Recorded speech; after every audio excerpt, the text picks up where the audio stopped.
పశ్చిమ గోదావరి జిల్లా భీమవరం శ్రీ సీతారామలింగేశ్వర స్వామి దేవస్థానం నూతన పాలకవర్గ సభ్యులు ప్రమాణ స్వీకారం చేశారు। ఈ కార్యక్రమంలో ఎమ్మెల్యే పులవర్తి రామాంజనేయులు పాల్గొన్నారు।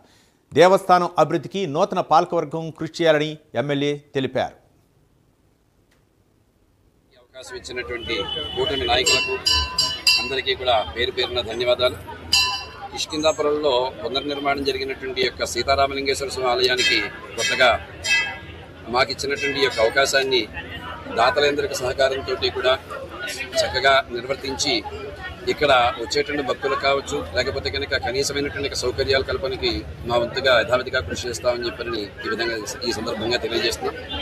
ఎందుకంటే ఊరికి గుడి ఎంత ముఖ్యమో బడి ఎంత ముఖ్యం కనుక ఈ రోజున ఈ యొక్క గుడి అనేటువంటిది ధర్మానికి ప్రత్యేకంగా నిలబడుతుంది కనుక ఇక్కడ ఉండేటువంటి యొక్క కార్యనిర్వహణాధికారి గారు, అర్చకులు గారు కావచ్చు, లేకపోతే స్థానికుల యొక్క అందరి యొక్క సహకారంతో కూడా ఈ గుడికి కనీసమైనటువంటి అవసరాలు ఉన్నాయి గుర్తించి దాతల యొక్క అందరి సహకారంతో యొక్క కార్యక్రమాలన్నీ కూడా మా యొక్క సమూహం అందరి యొక్క సమక్షంతో నిర్వర్తించేందుకు మా వంతు ప్రయత్నం చేస్తామని చెప్పని ఈ సందర్భంగా తెలియజేస్తున్నాం। మాకు ఈ అవకాశం ఇచ్చినటువంటి తెలుగుదేశం పార్టీ అధినేత చంద్రబాబు నాయుడు గారికి, స్థానిక శాసనసభ్యులు పులవర్తి రామాంజనేయులు గారికి, తోట సీతారామకృష్ణ గారికి, అలాగే బీజేపీ నాయకులకు అందరికీ కూడా పేరు పేరున కృతజ్ఞతలు తెలియజేస్తున్నాం। జై శ్రీరామ్।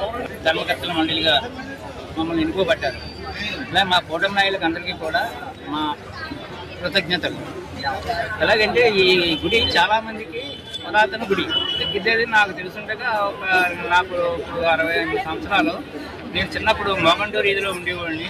అప్పుడు కార్తీక మాసం వచ్చినా ఈ గుడిని చాలా వరకు ఈ ఏరియా అంతా కూడా వచ్చి ఈ ఎడ్డిబడి చెరువులో స్నానాలు చేసి ఇక్కడ దీపారాధన చేసి ఎంతో గ్రాండ్గా ఒక సూర్యం చేసుకునేవారు। అటువంటిది కొద్ది మరుగున పడ్డ తర్వాత మళ్ళీ లేటెస్ట్గా కమిటీలు అందరూ కూడా సేవ చేస్తున్నారు। అలాగే మా కొత్తగా వచ్చి మా కమిటీ కూడా రాజశక్తిలా ప్రతి సేవ చేస్తాం। అలాగే మాకు ముఖ్యంగా ఏంటంటే దీనికి వనరులు తక్కువ, ఏంటంటే భక్తుల సహకారం మాత్రం కంపల్సరీ మాకు అందరికీ కావాలి। దేవుడు అంటే ఇక్కడ చేసుకున్న ఒకటే కాదంటే భక్తుల సహకారం ఉంటే మాకు అందరికీ కూడా మంచిది।